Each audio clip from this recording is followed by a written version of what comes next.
March 3rd. I was asked a little bit before that.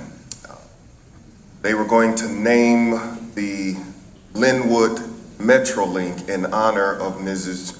Rosa Parks. And they wanted someone to come and sing the Black National Anthem and to do a Martin Luther King speech. And so I was asked by a member of our church, who was one of the sponsors of the program, if I would present the I Have a Dream speech. And so on March 3rd, 1994 in Linwood, not far from here, I guess, I was on tap to do the speech.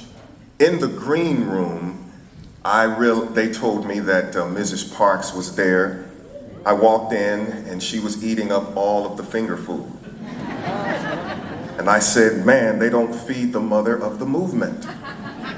And so they told her, they said, Mrs. Parks, this young man is going to do the speech for you, Martin Luther King's speech. So she said, come here, young man.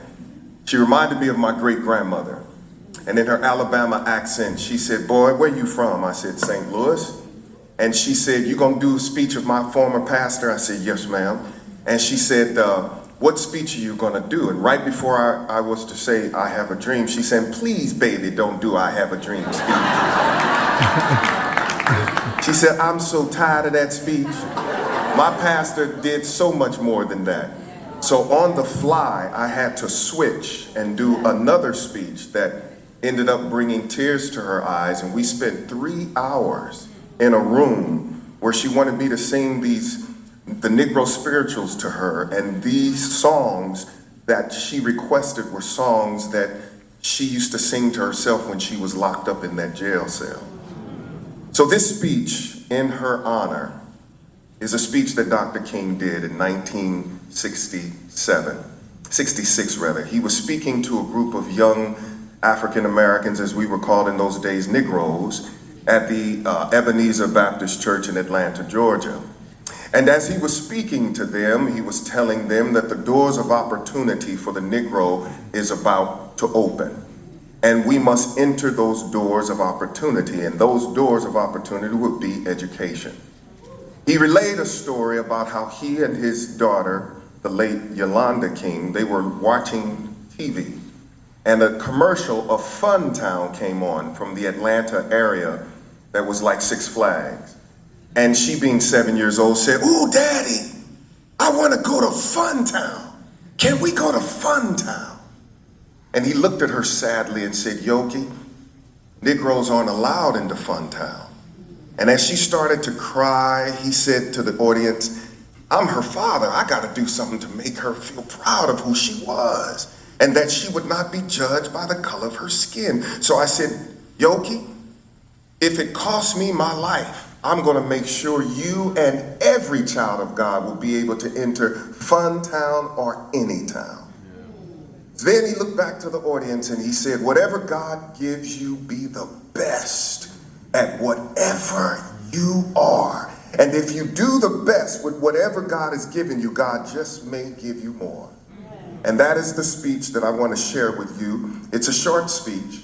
So if you're African American, if you're Caucasian, if you're Hispanic or Asian, imagine that you were sitting there in 1966 and Dr. King was speaking just to you. For that message, we need it today. The speech, be the best at whatever you are. And it went a little bit like this. The greatest challenge that we face is to be ready to enter these doors when they open. Ralph Waldo Emerson said in a lecture back in 1871, if a man can write a better book, preach a better sermon, or make a better mousetrap than his neighbor, even as he builds his house in the woods, world will make a beaten path to his door. This will become increasingly true. That means we're gonna have to work hard. We're gonna have to learn learn to burn the midnight oil sometime. Take advantages of new opportunity.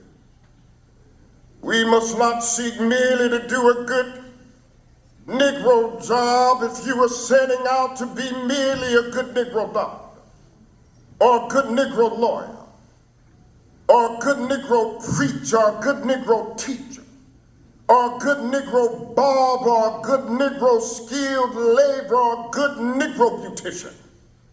Then you have already flunked your matriculation exam for entrance into the University of Integration. We must get ready. We must set out to do our life's work so well that nobody can do it better. We must set out to do a good job. To do that job so well that the living, the dead, or the unborn couldn't do it better. I've said so often, if it falls your lot to be a street sweeper, go on out and sweep streets like Michelangelo carved marble. Sweep streets like Raphael painted pictures.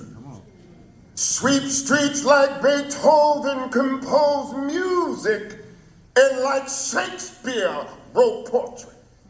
Sweep streets so well that all the host of heaven and earth will have to pause and say, here lived the world's best street sweeper who swept his job well. This is it. Oh, if you can't be a pine on the top of a hill, be a shrub in the valley, but be the best little shrub on the side of that wheel. Can't be a tree, then be a bush. Can't be a highway, just be a trail. If you can't be the sun, be a star. For it isn't by size that you win or you fail. You just be the best at whatever you are. God bless you. Thank you.